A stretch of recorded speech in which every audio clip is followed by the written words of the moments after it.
Zulma Gonzalez, this mic is all yours.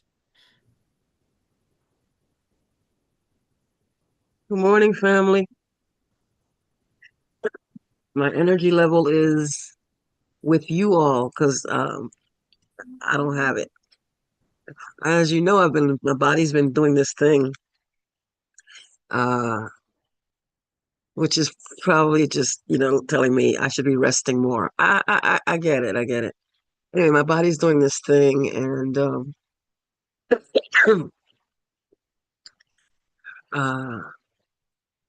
I know that the breath of life is the life that sustains me. Um, I know that. I know that. Um, Um, I seem to be having a conflict with I seem to be having a split mind because I'm having some breathing issues.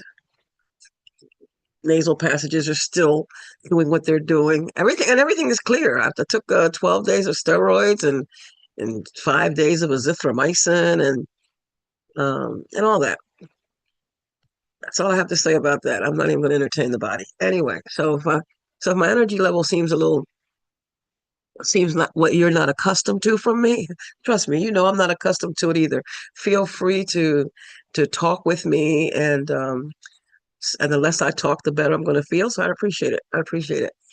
Uh, so we're talking about A Course in Miracles and meets science of mind and other metaphysical teachings. Um, and these metaphysical teachings include um, everything that's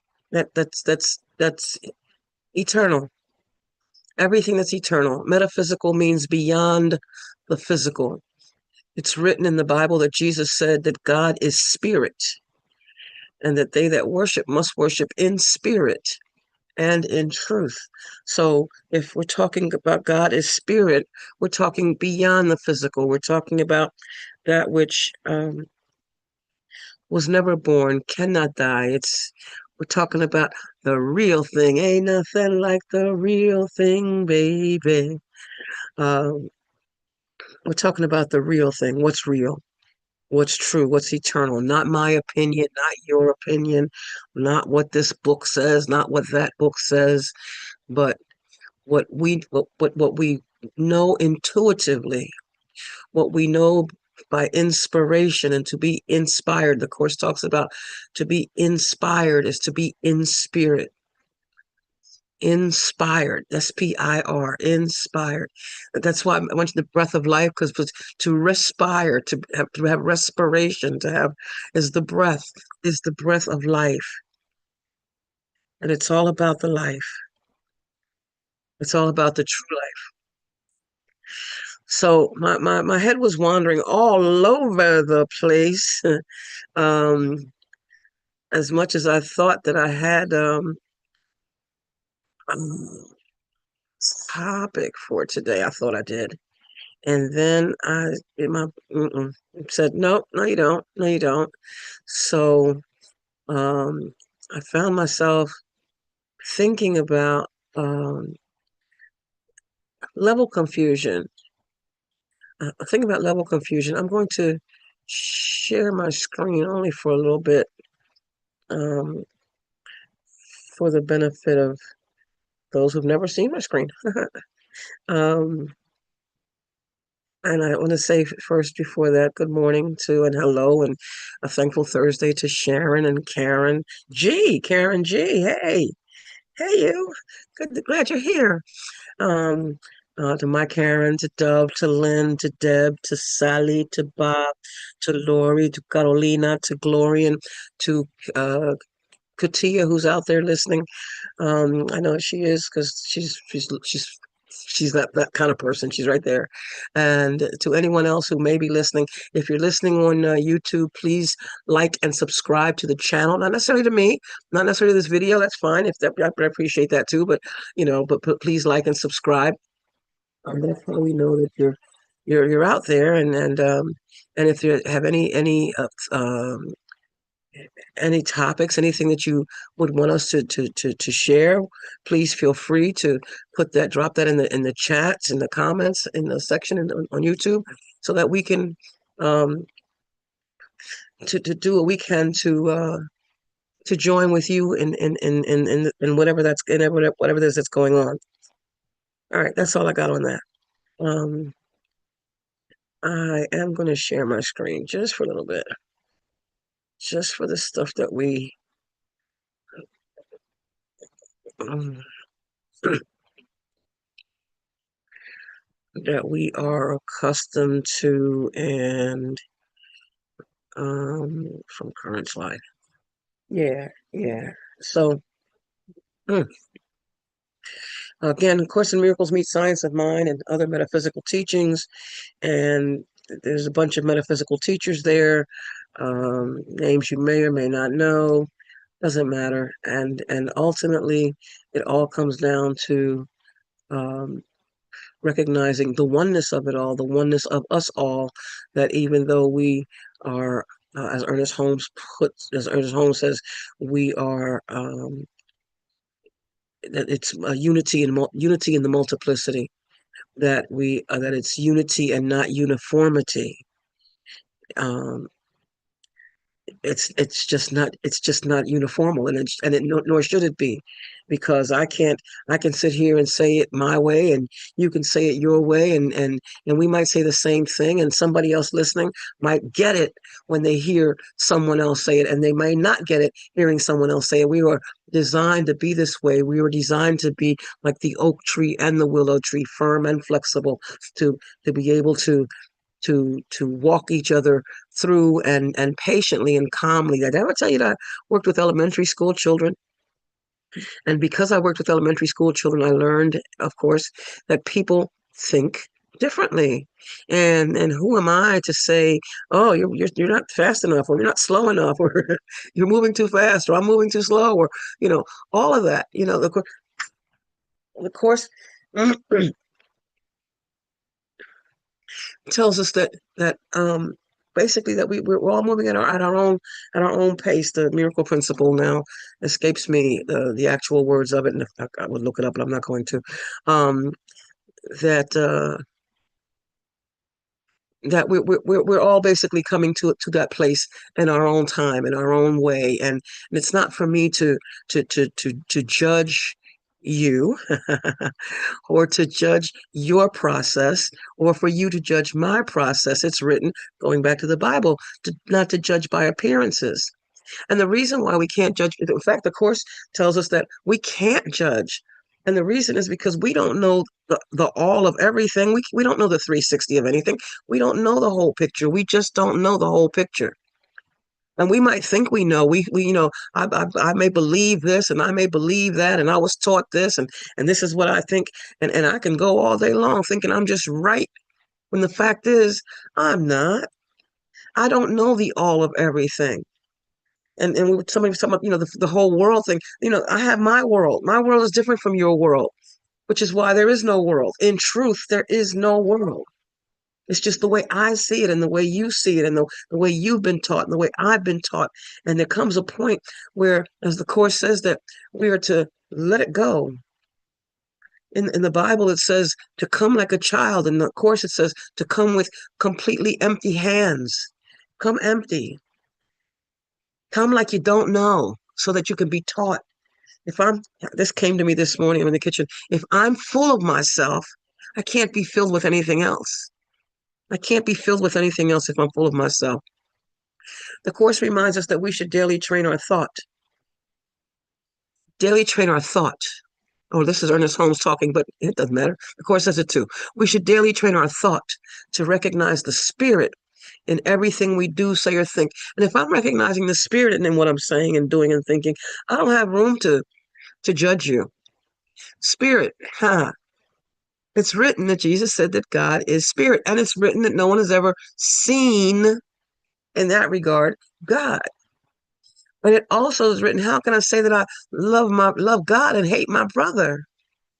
When God is working through my brother, as my brother, working through him, through me, as me, that we are one. It's written. One. One. We should daily train our thought to recognize the spirit in everything. To learn how to think is to learn how to live. Christian Larson, in his book Thinking for Results, which is I've just been looking at this morning, I got that one in my hand right now. We naturally become master over all life when we can understand and master the process of thinking.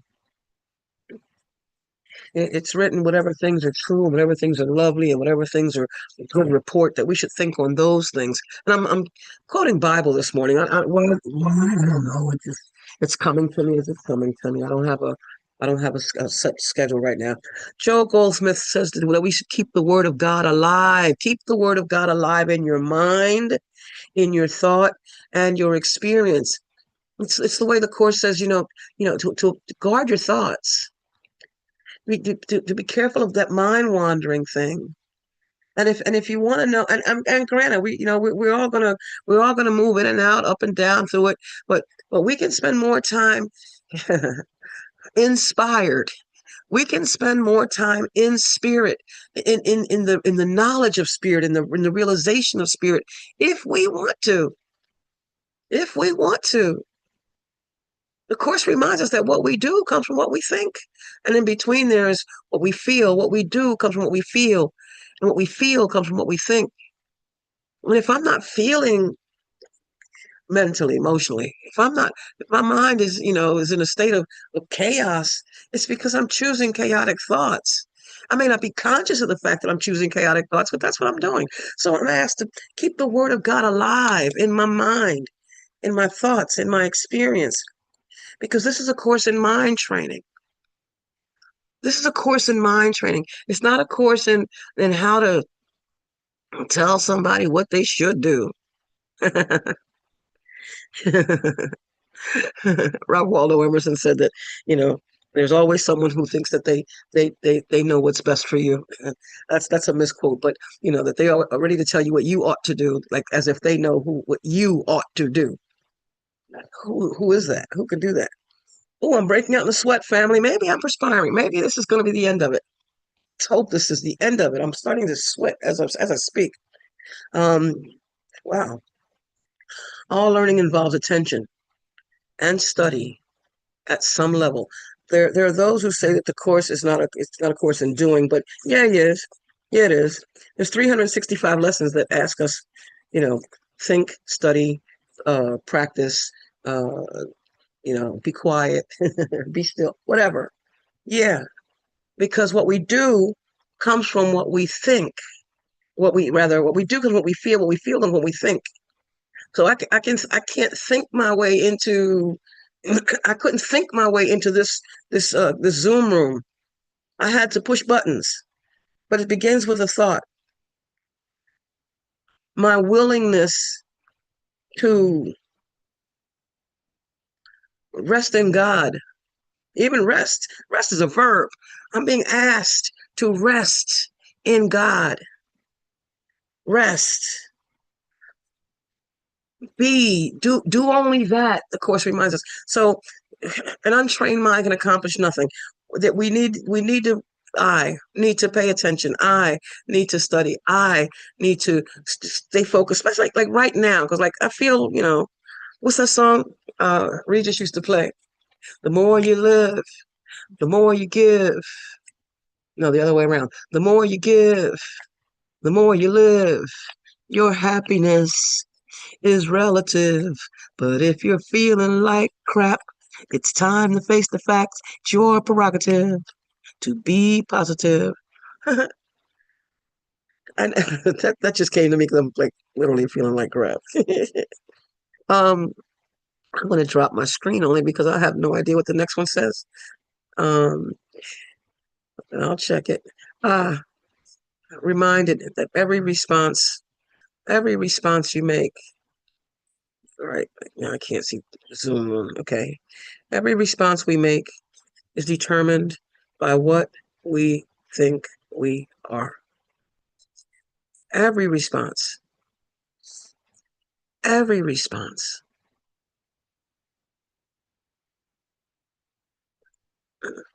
Yeah, there we go. from current slide. Every response I make is determined by what I think I am. This thing, whatever is going through my body right now, I firmly believe that sometimes I let thoughts get in that unconsciously, and then things start getting like, all whacked out. Things aren't going right. I can't, not patient, not whatever. Um, and I have to stop and I have to look at it so I can let it out. Well, I kind of feel like that's what's going on with my body right now. Something got up in there that has no business in there, and it is working its way out. And as we know, that when we're going through that experience of transformation, of atonement, of undoing the stuff, when we're going through that process, it can be quite painful. A snake, when it sheds its skin, I just heard somebody say that the snake is not aware of the fact that it's shedding its skin, but I suspect that's a pretty uncomfortable situation when the caterpillar is converting to butterfly. I suspect that that's can be an uncomfortable situation, as this stuff, whatever has gotten physically in me that I allowed in, for whatever the reason. It could be because I need more rest. I don't know. It could be because I need to do a little extra dusting and cleaning. Probably more dusting. Yeah, that's going to be the thing today. I feel like I can smell dust. Anyway, every response, work with me, family. My brain is all over the place. Every response we make is determined by what we think we are. What do you think you are? What do you think you are? Do you think you're a body? Do I think I am a body that's just supposed to spend the rest of the day complaining about what's happening to me? No, no, no, no, no, no, no. Definitely not. I'm aware. I'm just saying it out loud because I recognize that this uncomfortableness is the discomfort comes because there's something trying to come through me. It's trying to come get past me so that whatever as Zig Ziglar used to say, so that the good, the clean, the pure, the powerful, and the positive can do its work. That's miracle principle number 7 reminds us that miracles are everyone's right. Miracles being that change of perception, being able to change my mind, being able to see it differently, being able to see it through the God lens. That miracles are everyone's right, but purification is necessary first. It's written in the Bible that we have to be renewed in the spirit of our mind, to be transformed. Purification is necessary first. I have to to get this stuff has to get out of me. There's no point me putting on clean clothes if I don't go take a shower. No point. No point. If I've been out, when we're outside with dusty, dirty, and dealing with the dust of the dirt, the day, and come in, and then I'm just going to go and take a shower and then put those same clothes back on. I'm not attempting to be renewed. I want to stay in spirit. I want to be inspired. I want to stay in the present. And that means, excuse me, and that means taking off. I hope you can't see me. You can't see me. All right. Uh, taking off the old and putting on the new. It's in the Bible. It says to put on the new person, to put on the new man, to take off the former self and put on the new self, being renewed in the spirit of our minds. I see my Karen's hand is up. Go ahead, Karen. Yeah, honey, I just want to say you are such an inspiration. You come on here so often, not often, but so many times you came on here when you didn't feel well. And that is an inspiration to me. Regardless of how you feel, you still work through it and you come through no matter what. And I just want to really acknowledge that. That really inspires me. And that I don't know if you recognize that, but that to me, that's a big deal. So thank you. Thank you, Karen, and you too. We were just talking about that. It's okay. So I can sit here and feel sorry for myself. I can do that. Um, I leave here feeling better. I mean, I want you to think that I don't want you to think I'm doing this for you. I'm doing this for me. I'm doing this for me. I, there's a song that goes, um, I need you. You need me. We are a part of God's body. Stand with me. Agree with me. We are a part of God's body. It is God's will that every need be supplied. You are important to me. I need you to survive. You are important to me. I need you to survive. Yeah, I come here and experience salvation. I get the salvation of the world depends on me, but but I can't do it by myself. I can't. I can't. I'm gonna go off screen for a moment and blow my nose.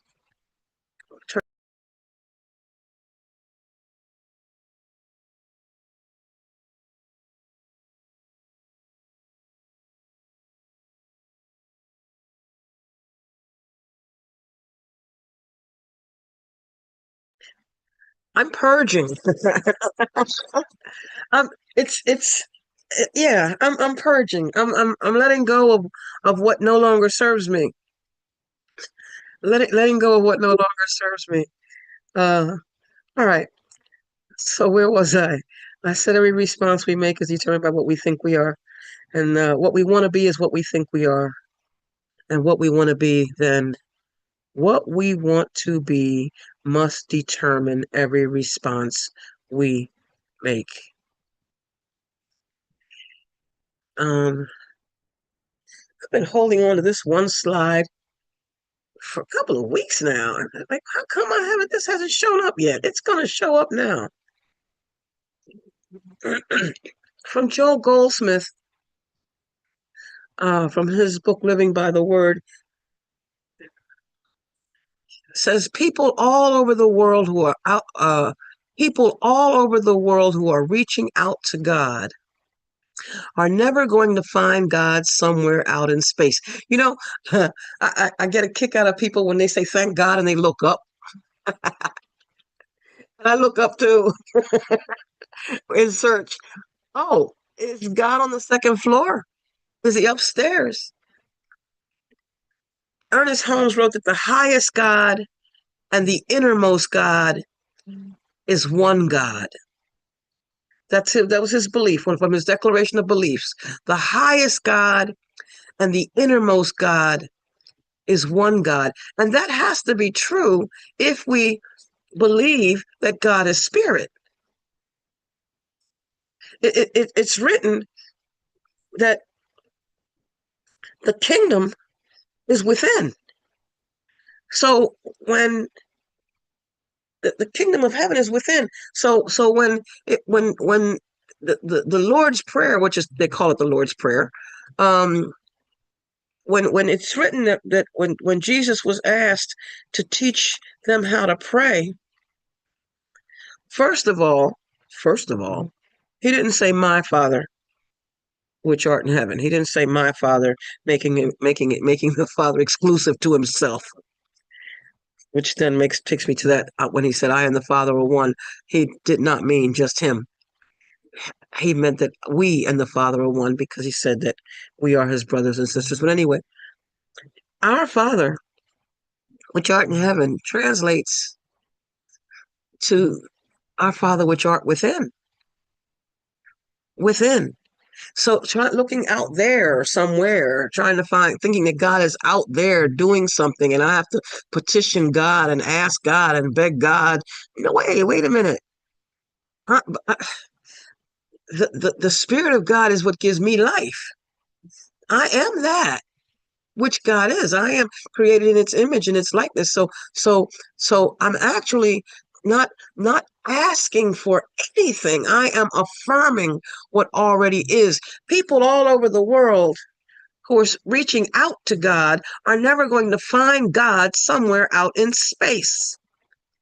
Unless they find God as the consciousness of individual being, they're not going to find God at all. That's why, going back to that passage in the Bible where it says, how can you say you love God but hate your brother? How's it possible? It's an individual thing. God moves through us. God moves as us. We are God in motion. That spirit, that divine spirit is working through us. Therefore, everyone who knows the truth, Joel continues, everyone who knows the truth has a responsibility. And that responsibility is for you to decide what a stranger will find when he enters your consciousness. The Course says that every time you meet a brother, you meet with a brother, you have another opportunity. It's just another opportunity to free yourself, to free your brother, to recognize the truth, to recognize the oneness, to live in God, to be in God, to experience the goodness, the allness, the truth of God. Wow. Every chance we get. Everyone who knows this truth, not thinks the truth, not believes the truth, but knows it. If you know that something about you is the same as something about me, that something about those people, in one of the workbook lessons says, I'm not upset about, and that tells you to, put somebody's name in there, that person, those people. If you can come to the place, when we can come to the place, not if, because we can, when we come to the place that we accept in truth openly that what that person is what I am too, that the same spirit that created them created me, that it's all just one creation. When you know this truth, you have a responsibility. And we are responsible. We are able to respond. We have the ability to respond. We have the response ability to decide what a stranger, any stranger, because when I came in here this morning, you weren't who I see names that I recognize and voices that I recognize and stuff, but you're not who you were yesterday. So in every moment, what I'm saying I know someone, I don't know you today. I don't know your story today. So in every moment, I have a responsibility to decide what you'll find when you enter my consciousness. It's not about me trying to get you to do and be who I think you should do and be. It's about my consciousness. What do they say? You hear stay in your own lane and all that. I say there are only two kinds of business. My business and none of my business. My business, none of my business. So what will you see when you what am I how am I demonstrating God for you today? And I'm not doing it for you. Let's be clear. I'm not trying to impress you. I'm not trying to, make you anything. I'm not trying to make you anything. That's manipulation. That's trying to control stuff that's out of my hands. So no, it's what am I knowing? What is the truth that I'm knowing today? Am I recognizing that I and the Father are one? Am I recognizing that God is in everything I see because God is in my mind? Am I recognizing that learning how to think is learning how to live? Am I recognizing that I master life by mastering self, and I master self by remembering that I and the Father are one? I am what God is, created in the image of God, created in the likeness of God. I am that. And so are you. And so are you. Isn't that wonderful? Isn't that just wonderful? Oh man. Emmett Fox, just finding stuff that I have, slides that I've grabbed stuff along the way. Emmett Fox wrote, Jesus has told us that we always demonstrate our consciousness. We always demonstrate our consciousness because we live as we believe. And the Course says that too. We live as we believe.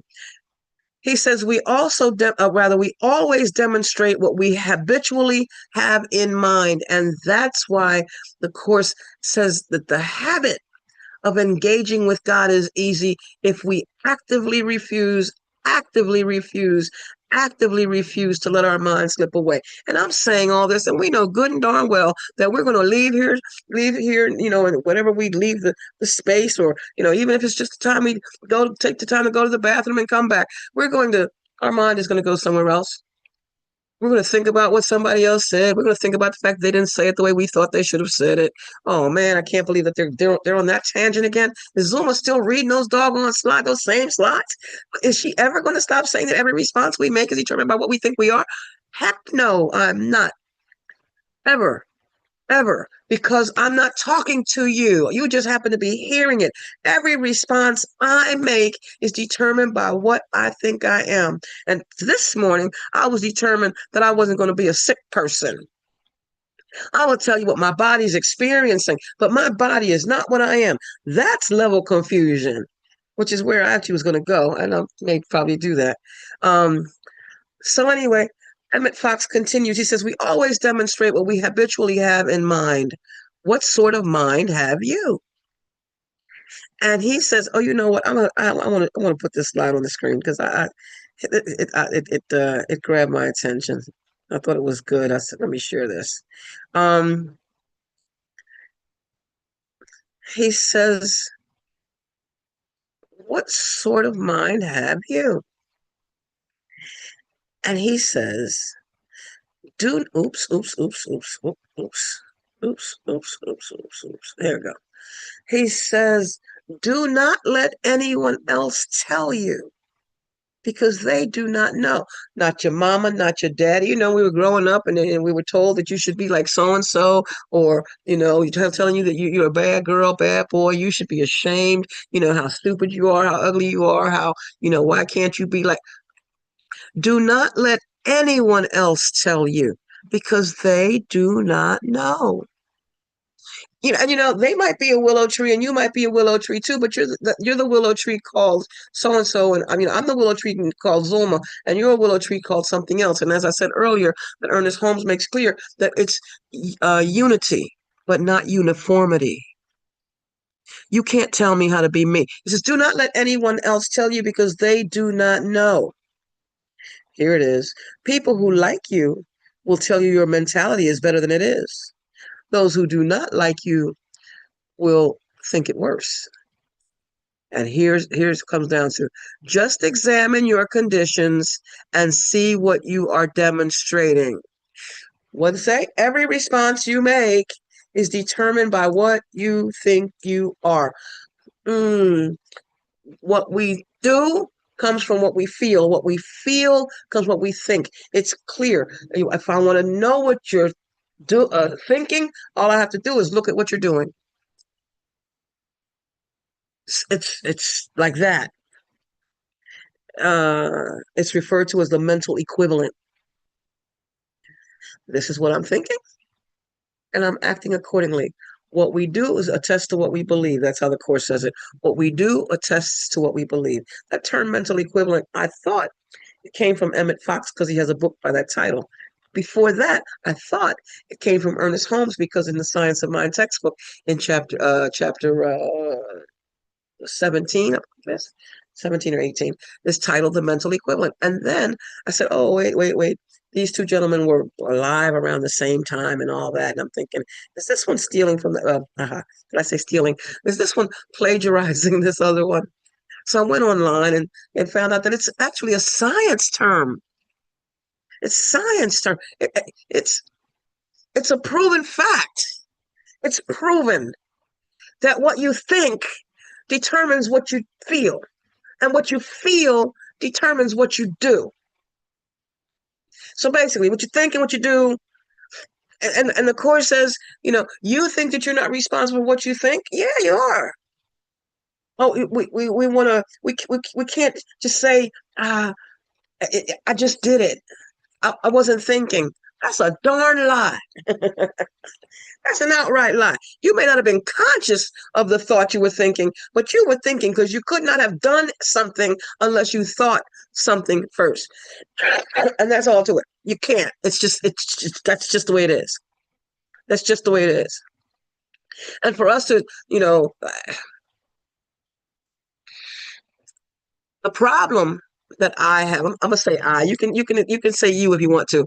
The problem that I have is that I'll see something that you do that I don't like, that I think should be different. And I'm always, don't be shooting on me. Keep your shit to yourself. But something that, I think should be different based on what you're doing.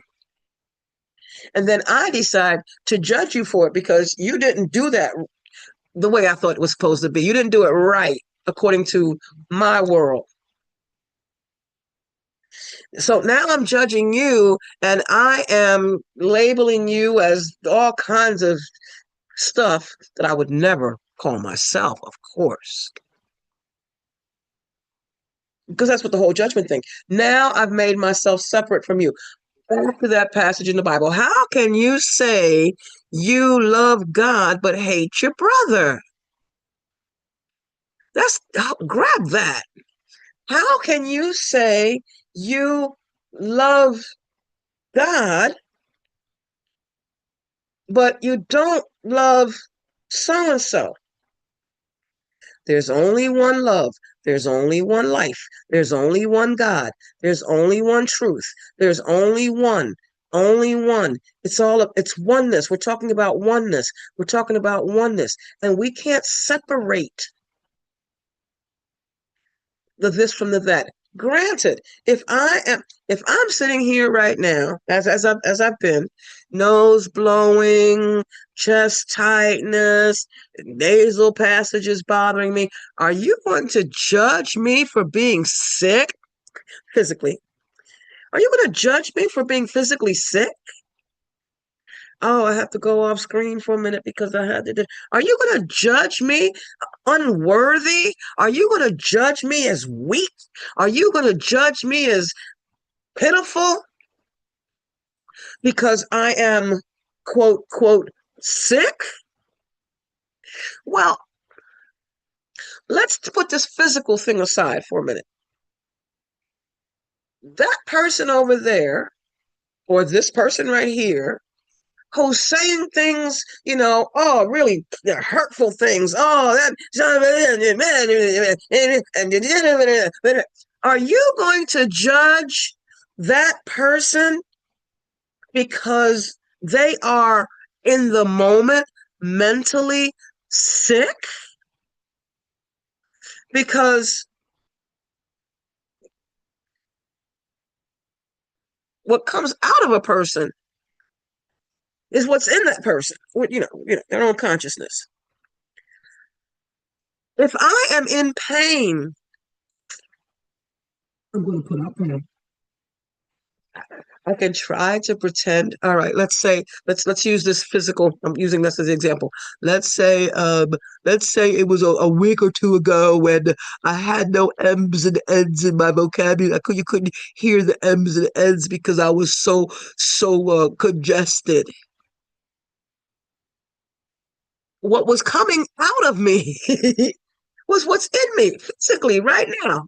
What's coming out of me is what's in me. I think I just saw something about all attack. Yes, all attack is self-attack. Somebody just posted that. I just saw that. Every now and then I see something come up in the chats. Wait a minute. Yes, Karen, all attack is self-attack. Capital S.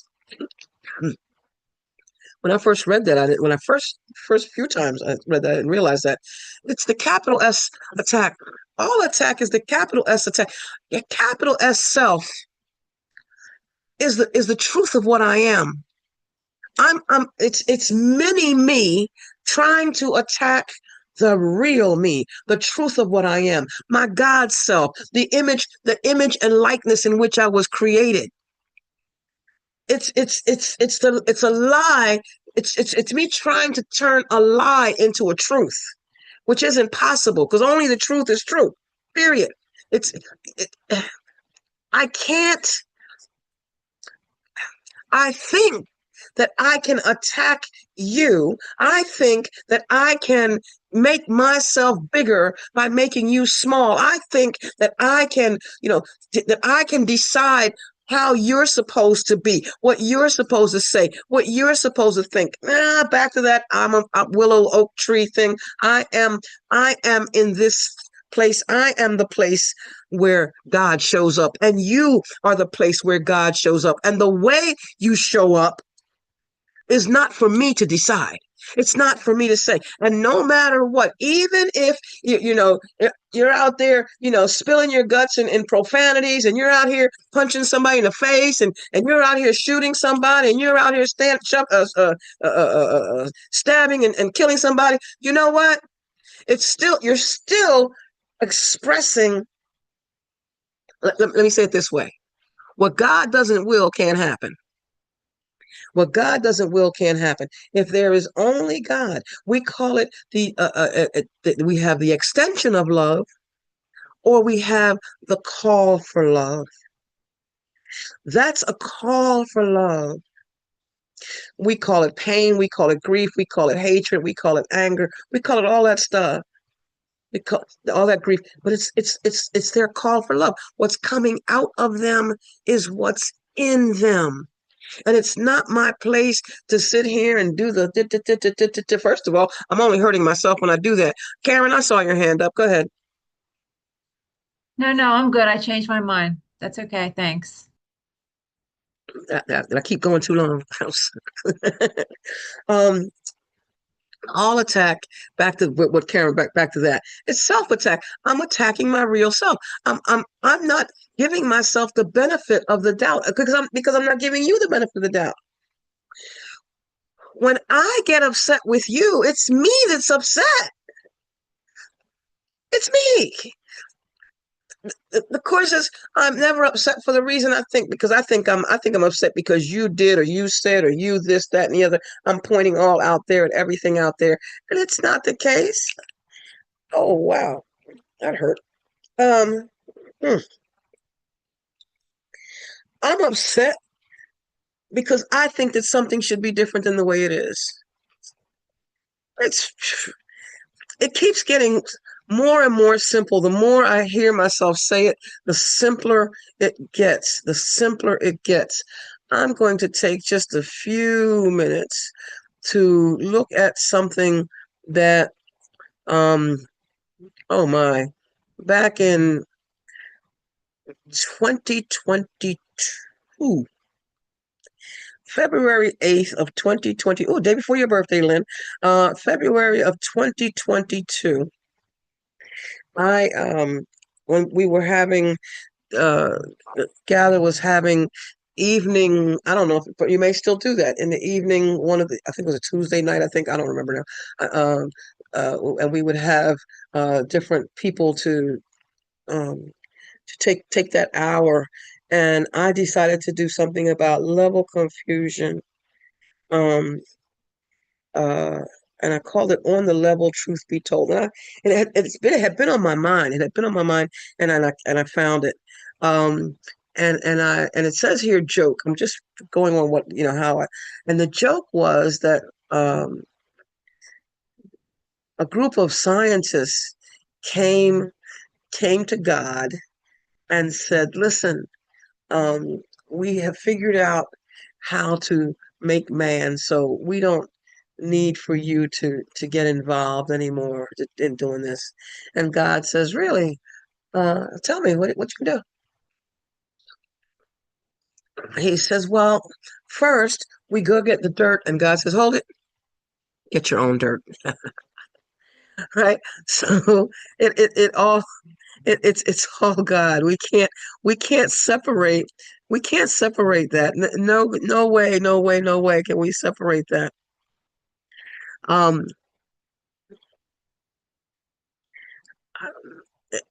From chapter 2 in the course, it says a clear distinction between what is created and what is made is essential. And Carolina, I know that the whole being new to the course thing, words like that, creation is one thing and what's made is something else. And I remember when I first started reading the course, I'm like, what? And I had to go back and I read that over and over, and a clear distinction between what is created and what is made is essential. All forms of healing rest on this fundamental correction in level perception. And I have that creating, this is by definition, right out the dictionary. Creating something means bringing something into existence when there was nothing like that before. That's the God. That's the life part. That's what life is, with a capital F. I mean, with a capital L. That's what life is. Life is. We don't know what the next moment is going to bring. We don't know if there's a storm that comes. It wasn't there a minute ago, and bam, there it is. Yeah, life is. That's life. Lifing. To make something means something you arrange in such a manner that you give it meaning. You arrange things in such a manner that you give it meaning. I am taking from what is and I'm turning it into what I want to turn it into so that it can be what I think it should be. It's of my own making. And it's interesting how we say we talk of artists and their creations. And it's considered a creation only in that they had the idea to do this and you may have never seen it before. However, it's something that they made because they used the tools that they use were here already. They're already here. The clay, the paint, the sculpting tool, whatever, the wood, whatever, things that are already here. I need to find a way to. I'm looking at I'm only using one screen today, so I'm looking at. Well, I could put it on the screen. Nah, too much trouble. I'm not feeling good enough for that. Miracle principle number 12. It says that miracles are thoughts. Miracles are thoughts. This is. I think this is one very, very, very, very important principle. I mean, they all are, but for me, miracle principle number 12 is a standout. Because this is a course in mind training, so it's about learning how to think. It's about learning how to get my mind in a place where I can remember, so I can realize that the thoughts I think are the thoughts I think with God. That God isn't everything I see because God is in my mind. That the thoughts I think I'm thinking are not my real thoughts because the thoughts I think I'm thinking are based on the past and that stuff. Miracles are thoughts. Thoughts can represent the lower or bodily level of experience, which is that physical, that's everything that we can see, hear, smell, taste, or touch, or the higher or spiritual level of experience. One makes the physical and the other creates the spiritual. So those words, making and creating, are very, very, very important words throughout the course. You'll see what you have made, what you have made, what you have made. That's my own made up stuff. My own made up stuff. Not a creation, miscreation, because it's not bringing me peace. Miracle principle number 17 teaches us that miracles transcend the body. That is, they exceed the body, they excel the body, they surpass the body. Miracles outdo the body. Miracles rise above the body. They are sudden shifts into invisibility. In other words, away from the bodily level. In other words, I see what you did. I see what you did. But because I am choosing to choose vision rather than just sight, rather than judge by appearances, because I'm choosing to recognize that you are my brother, my sister, that you and I are one, I can see past that. I can see that, oh, she's feeling great. Oh, He's not feeling well. Oh, he's in pain. Oh, she is really hurting. Listen to all that painful stuff that's coming out of her, him. Listen to all that hurtful stuff that's coming out. It's being willing to see beyond the body. Then I can recognize the oneness of you and me. Because the same way you're putting out, in my example here, you're putting out all this stuff, you're saying all this stuff. It might not be the same words I use. I might say son of a sea biscuit. You might say son of a biatch. You know what I mean? Whatever. It's still the same thing. The form is different. The content is the same. The form is different. The Karen, the Sharon, the Dove, the Lynn, the Sally, the Robert, the Carolina, the Gloria, and the Deb. The form, the Zulma, the form is different. But the content is the same. We are all created in the image and likeness of God. All. Because this body is only this body that we made is only the device that we use to communicate God. The highest God and the innermost God is one God. We are all that. So it's about being willing to see it as it is and not with stories made up. So miracles transcend the body.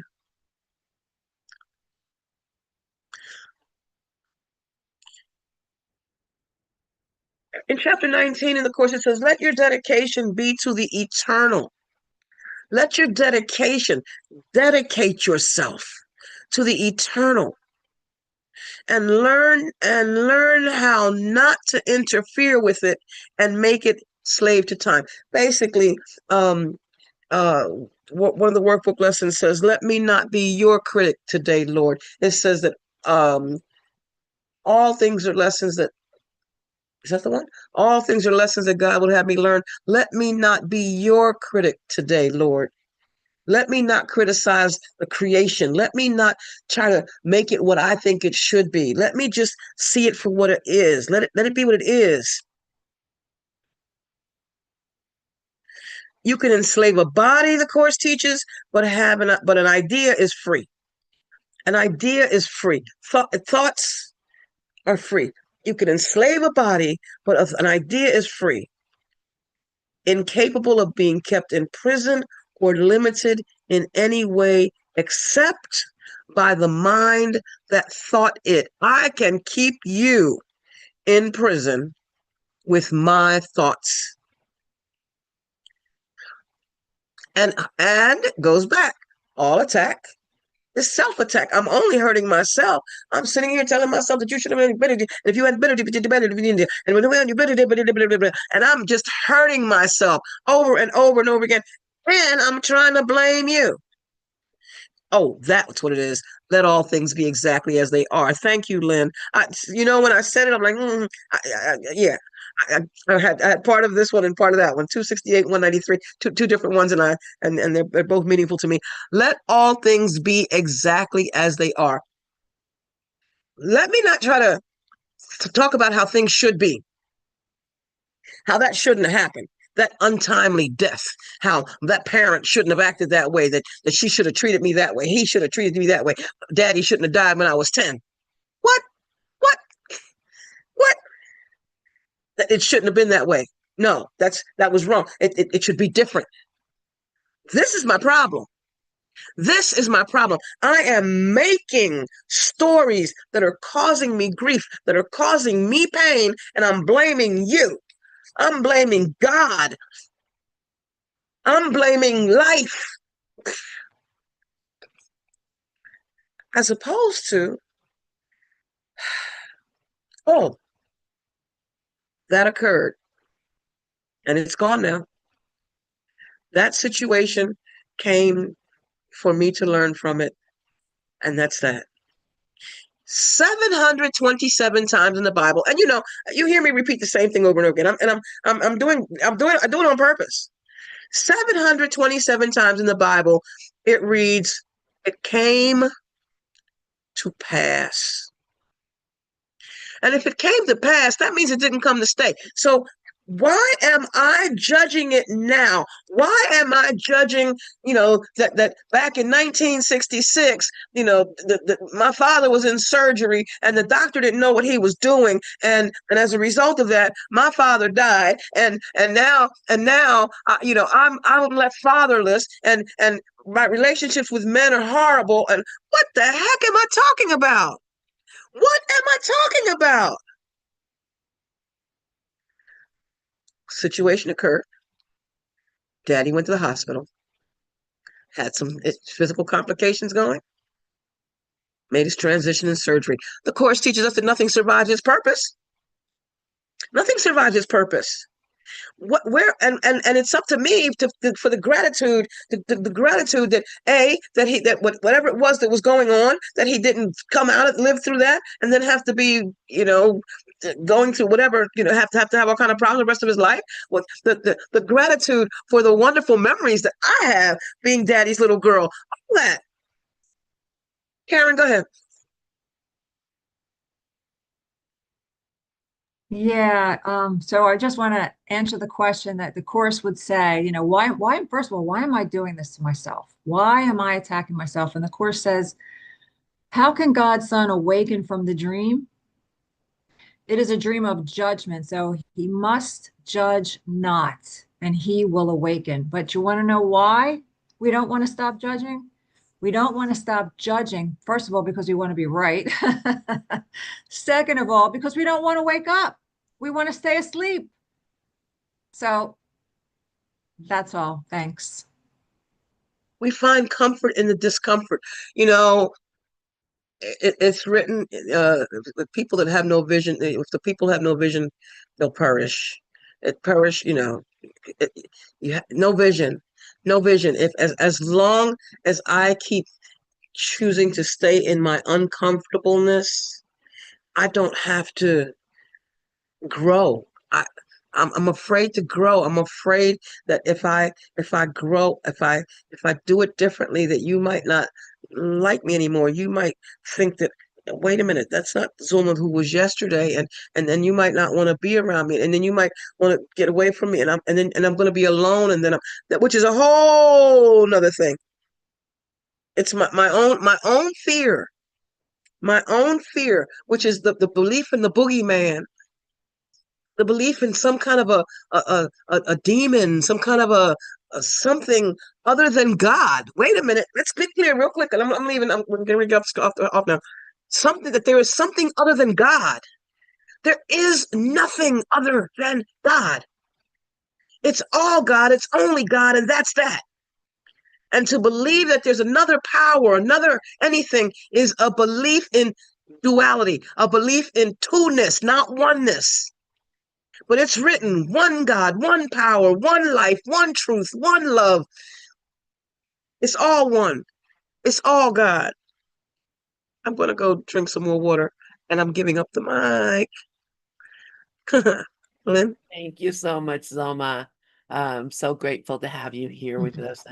And I guess let me